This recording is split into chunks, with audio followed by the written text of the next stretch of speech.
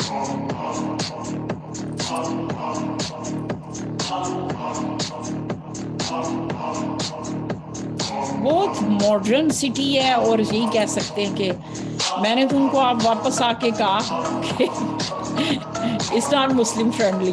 آپ لوگوں نے اس کو کچھ زیادہ ہی ویسٹرنائز کر دی ہے.